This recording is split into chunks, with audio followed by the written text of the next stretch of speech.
तो इस लेक्चर में हम पढ़ेंगे 6 लेक्चर हो गया हमारा ये यूनिट का उपचयन एवं अपचयन। लेकिन उपचयन और एवं अपचयन पढ़ने से पहले मैं एक एग्जाम्पल आपके सामने रखूंगा, उस एग्जाम्पल को आप ध्यान से देखें। मैंने यहाँ एक चाइना डिश ली है, चाइना डिश के अंदर मैंने कॉपर धातु ले ली। चाइना डिश के अंदर कॉपर धातु ली और उसको गर्म किया। तो गर्म करने पर मैंने देखा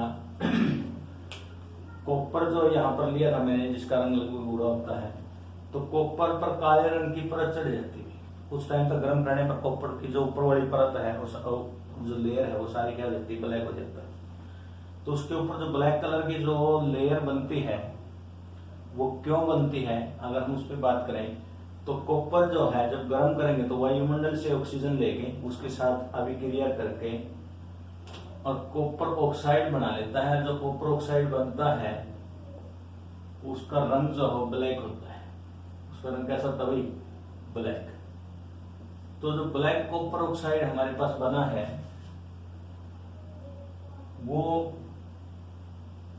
कॉपर ऑक्साइड जो बना है ब्लैक, वो हमें ब्लैक ही दिखाई देगा। तो इसलिए हमें क्या पता चलेगा, उसके ऊपर एक काले रंग की क्या चढ़ गई है, परत चढ़ गई। लेकिन इसके जस्ट रिवर्स कहता है, अगर इसी कॉपर ऑक्साइड के ऊपर से मैं हाइड्रोजन गैस गुजार देता हूं, हाइड्रोजन गैस पास कर देता हूं, हाइड्रोजन गैस उसके ऊपर से गुजारने पर क्या होता है कि जो काले रंग की परत है ना, वो धीरे धीरे कुछ टाइम के बाद क्या जाती है, रिमूव हो जाती है, हट जाती है। तो इसका मतलब यह है कि जिसकी वजह से काला रंग था, नहीं वो कौन था, कॉपर सल्फाइड था, सॉरी कॉपर ऑक्साइड था। तो काले रंग का जो कलर था कॉपर ऑक्साइड का, वो हट गया है। तो इसका मतलब कॉपर ऑक्साइड अब नहीं रहा है। क्यों नहीं रहा है, क्योंकि कॉपर ऑक्साइड ने हाइड्रोजन के साथ अभिक्रिया करके कॉपर सल्फाइड बना लिया है, सॉरी कॉपर बना लिया। क्या बना लिया है, कॉपर। उसके ब्रैकेट में लिखा मैंने एस, वो किसके लिए है, सॉलिड यानी ठोस के लिए है, और साथ में बनता है वाटर। तो दो अभिक्रियाएं मैंने देखी है ध्यान से, अगर आप दोनों को बड़े ही ध्यान से देखो तो पहली जो अभिक्रिया है उसमें अगर हम देखते हैं तो जो कॉपर है हमारे पास, अभिक्रिया होने के बाद पहले कॉपर के साथ कोई ऑक्सीजन नहीं था। अब अभिक्रिया होने के बाद जब उत्पाद बना है तो उसके अंदर ऑक्सीजन की वृद्धि होगी, यानी कि उसके साथ कौन अटैच हो गया है, ऑक्सीजन अटैच हो गया है। तो हम कहेंगे कि पहली प्रोसेस में क्या हुआ है, कॉपर जो है उसके अंदर ऑक्सीजन की वृद्धि हुई है। क्या हुई, ऑक्सीजन की वृद्धि। तो जब कहीं पर भी ऑक्सीजन की वृद्धि होती है किसी पदार्थ में, तो उसको हम बोलते हैं उस पदार्थ का उपचयन हुआ है। क्या हुआ है, उपचयन। यानी जब किसी पदार्थ में ऑक्सीजन की वृद्धि होती है तो हम कहते हैं कि उसका उपचयन हुआ है। दूसरी तरफ नीचे अगर हम देखते हैं तो यहाँ अगर हम देखेंगे ध्यान से, तो कॉपर ऑक्साइड था, अभिक्रिया होने के बाद कॉपर के साथ एक ऑक्सीजन थी, लेकिन वो अब नहीं रही है उत्पादों में। तो इसका मतलब कॉपर ऑक्साइड जो है उसके अंदर ऑक्सीजन की कमी आई है। ऑक्सीजन क्या है, कमी। अगर ऑक्सीजन की कमी आ रही है तो हम कहेंगे कि यहाँ कॉपर ऑक्साइड का अपचयन हुआ है। क्या हुआ है, अपचयन। तो मैं कह सकता हूँ कि भाई कोई भी ऐसी प्रोसेस जहाँ ऑक्सीजन की वृद्धि, उसको हम क्या बोलेंगे, वहां उपचयन हुआ, और जहां ऑक्सीजन की कमी आई उसको हम क्या बोलते हैं, अपचयन हुआ। इसी तरह से ऑक्सीजन के साथ साथ हाइड्रोजन का भी कॉम्बिनेशन हमारे पास। अगर ऑक्सीजन की वृद्धि हो, क्या हुआ है, उपचयन। अगर कहीं हाइड्रोजन की कमी हो, क्या हो, हाइड्रोजन की कमी, तो हम क्या कहेंगे, उपचयन। अगर ऑक्सीजन की कमी हो और हाइड्रोजन की वृद्धि हो तो हम क्या कहेंगे, अपचयन। तो टोटल उपचयन और अपचयन की हम बात करते हैं जब किसी पदार्थ में ऑक्सीजन की वृद्धि या हाइड्रोजन की कमी हो तो हम कहेंगे उसका उपचयन हुआ है। दूसरी तरफ जब किसी पदार्थ में ऑक्सीजन की कमी या हाइड्रोजन की वृद्धि हो, ऑक्सीजन की कमी या हाइड्रोजन की वृद्धि हो, तो हम कहेंगे उसका अपचयन हुआ है। क्या हुआ है, अपचयन। अब कहीं पर भी सिंपल सी बात है, कोई भी एक पार्टिकुलर अभिक्रिया जब होती है, कोई एक अभिक्रिया होगी, तो अगर कहीं किसी को ऑक्सीजन का लॉस हो रहा है तो जाहिर सी बात है कोई दूसरा होगा जिसको ऑक्सीजन की वृद्धि भी होगी। क्या होगी, ऑक्सीजन की वृद्धि। यानी अगर मैं ऑक्सीजन दे रहा हूं तो कोई लेने वाला भी होगा। तो इसका मतलब जो ऑक्सीजन का वृद्धि और ऑक्सीजन की कमी एक ही अभिक्रिया में होती है लगभग। तो इसलिए हमेशा जब भी अभिक्रिया होगी तो वहां पर जब किसी का उपचयन होगा तो उसके साथ किसी का अपचयन भी होगा। तो ऐसी अभिक्रियाओं को हम क्या बोलते हैं, उपचयन अपचयन अभिक्रियाएं या रिडॉक्स अभिक्रियाएं बोलते हैं। क्या बोलते हैं? रिडॉक्स अभिक्रिया। तो उपचयन अपचयन या रिडॉक्स अभिक्रिया क्या है? ऐसी अभिक्रिया जिसमें एक पदार्थ का उपचयन यानी ऑक्सीजन की वृद्धि तथा दूसरे पदार्थ का अपचयन हो, तो ऐसी अभिक्रियाओं को उपचयन अपचयन अभिक्रियाएं कहते हैं। तो यहाँ एक एग्जांपल देके मैं बता भी सकता हूँ। ये ऊपर वाले दे देता हूँ पहले तुम्हें। CuO है, जैसे मेरे पास H2 है, हाइड्रोजन गैस थी, CuO क्या था? ठोस था। तो हम कहेंगे कि यहाँ CuS ठोस बन गया है, H2O भी हमारे पास जो बना था वो वेपर की फॉर्म में भी हो सकता है, लिक्विड की फॉर्म में भी हो सकता है। तो ये बना है। तो क्लियरली अगर हम देखते हैं, देखो यहाँ CuO जो है उसके अंदर ऑक्सीजन की क्या आई है? कमी आई है। तो हम कहेंगे उसका क्या हुआ है? अपचयन हुआ है। लेकिन जो ऑक्सीजन इसने दी है, किसने तो लिया? किसने लिया? हाइड्रोजन ने ली है। दिख रहा है? हाइड्रोजन ली है, तो हाइड्रोजन के अंदर ऑक्सीजन की वृद्धि हुई है, तो हम कहेंगे उसका क्या हुआ है? उपचयन। तो अपचयन और उपचयन अभिक्रियाएं एक साथ होती हैं और इसलिए उसको हम क्या बोलते हैं? रिडॉक्स अभिक्रियाएं बोलते हैं। तो कुछ और एग्जांपल हैं हमारे पास अपचयन उपचयन के, अगर हम देखना चाहेंगे तो दो एग्जांपल और बता देता हूँ आपको। ये तो एक ही एग्जांपल था फर्स्ट जो है। सेकंड एग्जांपल बुक में जो दिया गया है, अगर मैं उसको ध्यान से देखूं तो ये देखो, आप खुद भी बता सकते हो देखने के बाद। Zn plus CO, Zn zinc oxide है, उसमें ऑक्सीजन की क्या है? कमी हुई है, तो उसका क्या हुआ है? अपचयन। और यहाँ पर कार्बन है, उसमें ऑक्सीजन की वृद्धि हुई है, तो उसका क्या हुआ है? उपचयन। तो क्या लिखूंगा मैं? ZnO का अपचयन एवं कार्बन का उपचयन हुआ है। थर्ड एग्जांपल और है मेरे पास। अगर मैं यहाँ ले रहा हूँ कोई भी एक पार्टिकुलर, जैसे MnO2 मैंने लिया है, एग्जांपल बुक में दिया है। MnO2 और HCl का एग्जांपल है। MnO2 और HCl एक दूसरे के साथ रिएक्ट कर रहे हैं, तो कह रहा है यहाँ पर हमारे पास एक तो क्लोरीन गैस बनती Cl2 प्लस दूसरा हमारे पास बन रहा है H2O, तीसरा हमारे पास बन रहा है Mn मैग्नीज, या मैग्नीज क्लोराइड भी बन सकता है MnCl2। मैग्नीज क्लोराइड भी बन सकता है क्या? MnCl2। तो चलो MnCl2 बन गया, तो यहाँ पर तो 4HCl हो गए। MnCl2 ठीक है, ठीक, क्लियर। तो H2 कितने बनेंगे? 2H2। कितने बनेंगे? 2H2। तो बड़े ध्यान से देखो यहाँ पर MnO2 ऑक्सीजन की कमी यानी कि उसका हुआ है अपचयन। HCl हाइड्रोजन की कमी,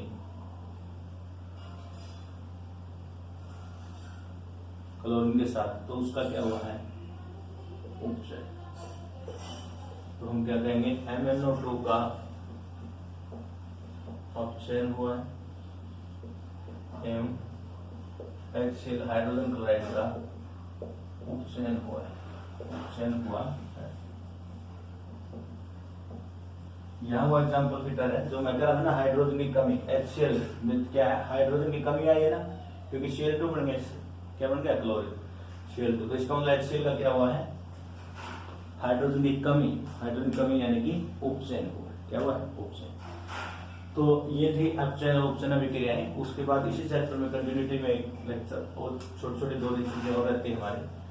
आपने संक्षारण के बारे में सुना होगा कभी? संक्षारण, संक्षारण क्या है? लोहे को जंग लगना हम पहले भी डिस्कस कर चुके हैं। तो कुछ समय क्या होता है कि भाई एक बार हम लोहे को कुछ टाइम के लिए अगर वो कहीं पानी में या जलवायु के कांटेक्ट में पड़ा रहता है तो उसके ऊपर एक भूरे रंग की परत चढ़ जाती है। तो मैं कहूंगा कि हम सिंपल भाषा में बोलते हैं कि भाई लोहा खराब हो गया, तो लोहा खराब हो गया। तो यानी कि अपने आप ही वायुमंडल में अपने आप किसी धातु का खराब हो जाना, खत्म हो जाना, डीके हो जाना क्या कहलाता है? संक्षारण कहलाता है। क्या कहलाता है? संक्षारण। यानी कि संक्षारण क्या है? किसी धातु का का वायु या जल के साथ किसी धातु का वातावरण में रहने पर अपने आप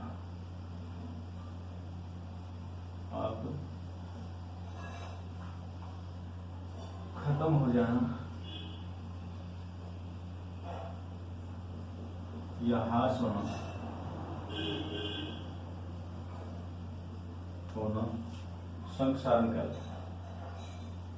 संक्षारण कहलाता है।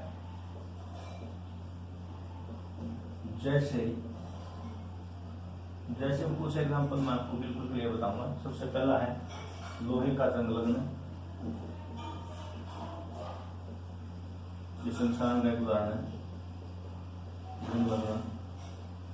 इसमें क्या होता है, आयरन होता है, फॉस्फोरस में H2O और ऑक्सीजन के साथ अभिक्रिया करके बना देता है Fe2O3 into XH2O, जिसको जंग बोलते हैं।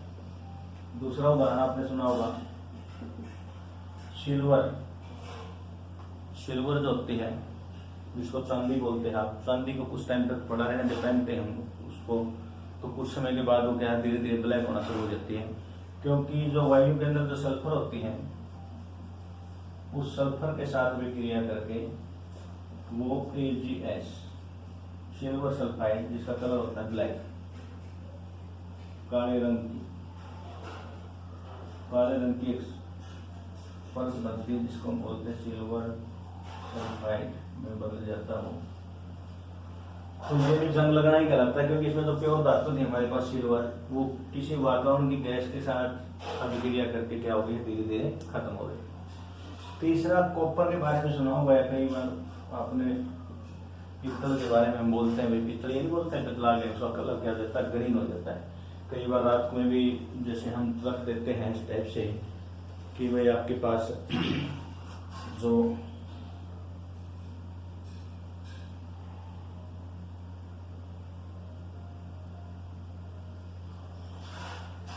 तांबा जो होता है, तो तांबे पर काले रंग की परत चढ़ना, तांबे पर काले रंग की परत चढ़ना,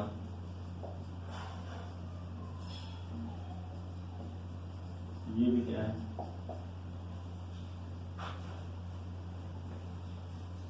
तांबे पर काले रंग की परत चढ़ना। जिस तांबा अभी हमारा यही एग्जाम्पल होते हैं, कॉपर ऑक्सीजन के साथ ब्लैक कलर की परत चढ़ जाती है, ठीक है। या तांबे पर ग्रीन कलर की भी परत चढ़ती है, ग्रीन यानी हरे रंग की परत चढ़ना। ये सारे किसके उदाहरण है, संक्षारण के उदाहरण। संक्षारण के उदाहरण तो मैंने बता दिए हैं। अब संक्षारण से बचने के उपाय भी मैं आपको बताऊंगा, एक बार इसको वीडियो पॉज करके नोट कर लेना यहाँ तक। तो संक्षारण से बचने के जो उपाय हैं उनकी अगर हम बात करते हैं तो बिल्कुल क्लियर सी बात है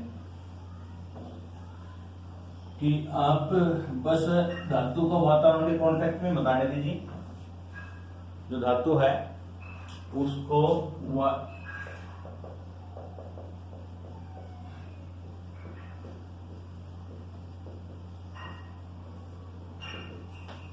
कांटेक्ट में बताने दीजिए, किसको, धातु को, किसके, ऑक्सीजन के, वायु के। तो कैसे रोकोगे, धातु के ऊपर पेंट करके या किसी अन्य धातु की परत चढ़ाकर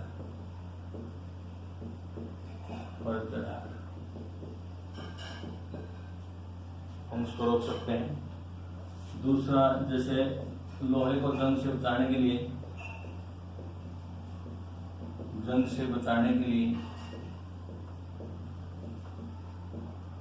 उसके ऊपर हम ग्रीस या तेल लगा देते हैं, या तेल लगाकर हम उसको बचा सकते हैं। क्यों? क्योंकि ग्रीस या तेल लगाने से क्या होगा, वो जल के कांटेक्ट में नहीं आता, यानी कि आर्द्रता जो है वायु, क्योंकि ग्रीस और तेल जो जल से क्या बिल्कुल अपोजिट होते हैं, एग्लेंशियल होता है जल उसमें। तो उसको जल के कांटेक्ट में नहीं आने देगा धातु को और उसको जंग नहीं लगेगी। तो दो मेन से उपाय हम यूज करते हैं संक्षारण से बचाव के लिए। इसी में हमारे पास एक कंटिन्यू टॉपिक है विकल्प गंधिता। अगर विकल्प गंधिता की हम बात करेंगे तो आपने देखा होगा कि जितनी तली हुई चीजें हैं, तैलीय चीजें हैं जो तलकर हम बनाते हैं, जैसे नमकीन है, ठीक है, मटर वगैरह जो भी चीजें हैं, उनको अगर कुछ टाइम तक हम रखे रहने दें, वायु के कांटेक्ट में और जल के कांटेक्ट में पड़ा रहने दें, तो सारी तैलीय चीजें जो हो क्या हो जाती हैं, खराब हो जाती हैं। खराब होने का मतलब उनमें से अजीब सी स्मेल आनी शुरू हो जाती है, उनका टेस्ट जो हो वो भी क्या हो जाता है, बिगड़ जाता है।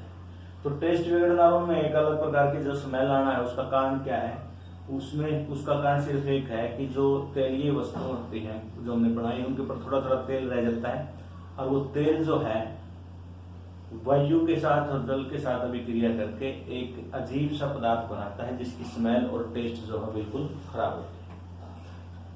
तो इसलिए हम क्या बोलते हैं कि वो तैलीय पदार्थ जो हम विकृत हो गए हैं, उनमें विकृत यानी कि गंदी सी क्या गंध आ रही, बदबू आ रही है, तो दैट इज कॉल्ड विकृत गंधिता। इसको हम क्या बोलेंगे, विकृत गंधिता कहेंगे। तो विकृत गंधिता क्या है, कहते तैलीय खाद्य पदार्थों का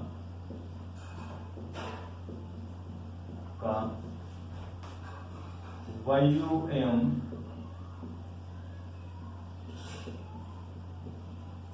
आर्द्रता के संपर्क में आने से, ज्यादा संपर्क में आने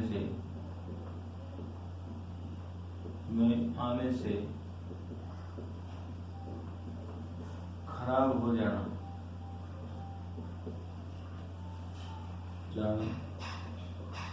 विकृत गंधिता कहलाती है, विकृत गंधिता कहलाती है।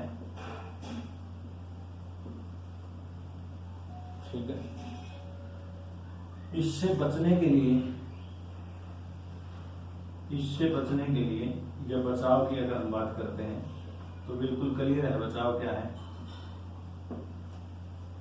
तैलीय खाद्य पदार्थों को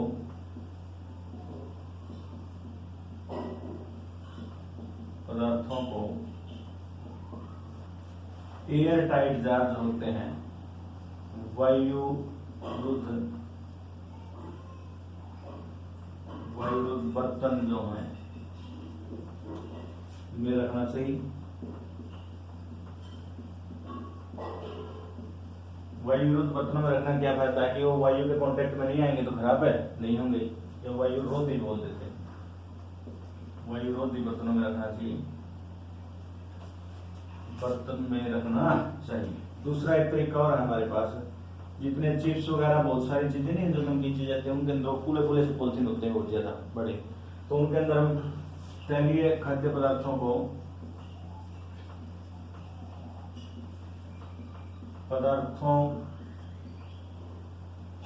की पैकिंग में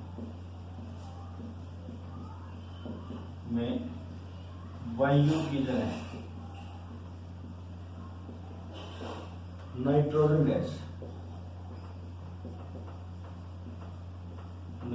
गैस भरकर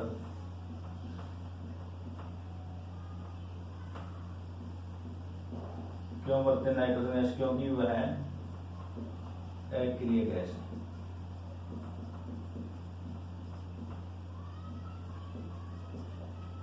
नाइट्रोजन गैस भरकर हम खाद्य पदार्थों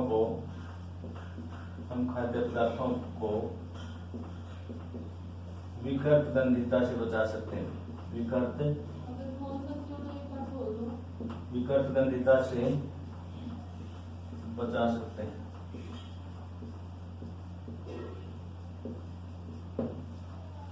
तो इस प्रकार से हमने क्या किया है, विकृत गंधिता के बारे में पढ़ा है, संक्षारण के बारे में पढ़ा है, अपचयन उपचयन अभिक्रियाओं के बारे में पढ़ा है। तो ये चैप्टर हमारा थ्योरेटिकली कंप्लीट हो गया है और आप इसको अच्छे से देखें और काम करें।